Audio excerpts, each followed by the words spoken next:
The House of Representatives in the state of Georgia just approved a historic gun bill. Not historic in the sense that it's a gun safety bill. We're talking about Georgia here. It's historic in the sense that it deregulates and allows guns into more places. So just how ridiculous is this? Let me give you some information. If it gets through the Senate, so it got through the House, if it gets through the Senate, it would allow guns in church, because I'm sure Jesus loves that idea. Bars, because what could go wrong with human beings, alcohol, and guns? Secondary schools, libraries, airports, and most government buildings. In fact, if this bill passes, the only places where guns would still be banned, courthouses and prisons. So you would set up a state that is more wild than the wild, wild west if this passes. You know, I'm stunned at the people who are still barking about the Second Amendment, about, we need more guns, not less guns. That's the way to do it, man. I'm telling you. I know what I'm talking about. Why do I say that? Because I watch a lot of the hunting channel. That's why. Look, man, the evidence is clear. And I know this drives a lot of libertarians crazy, but the facts are the facts. The United States already has some of the most lax gun laws in all of the modern world, okay? We also have some of the highest levels of gun violence and gun deaths. That is not a coincidence. If you were right in your theory that more guns equals, more safety, more guns equals less crime, well, then the U.S.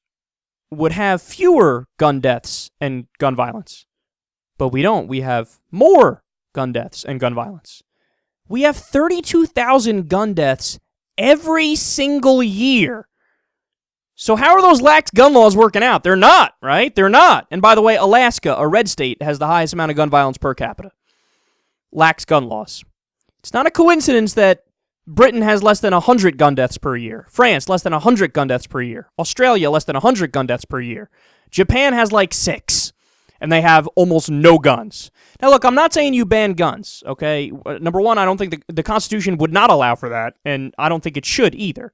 Of course, you can have a handgun. Of course, you can have a rifle. You can have a shotgun. There should be different levels of permits for what you do. If you're a hunter, you can have a few more. You know, if you have a reason to have guns, you're law enforcement or whatever, then by all means, go right ahead. But it shouldn't be that, people can get any amount of guns, they can amass small arsenals, and we don't even have fucking background checks. Any person with, paranoid schizophrenia, with psychopathy or serious mental issues, any person who's a suspected terrorist, any person who is a 4-time felon, they could just get a gun and no background check associated with it whatsoever. There's so many loopholes, whether it's the gun show loophole or internet loopholes. I mean, that's insanity. It's insanity to have it like that. Now, look, if all this information isn't enough to convince you that we've gone off the rails with our gun policy, let me go ahead and show you some signs from around the U.S. Keep in mind, these are real. Guns and gas, this one says. Because, of course, when you want to fill up your truck, you also want to buy a Ruger 22, in my opinion, man. That's a good old stop at the gas station. How about this one? A Radio Shack giving away a free gun. Because when you're getting a new DVD player, why not also get a Tech 9? This one says, buy her a diamond, get a free hunting rifle. What goes better than love and killing things? Then there's liquor and guns. That's a classic right there. Liquor and guns. Again, what can go wrong? And donuts, guns, and day school.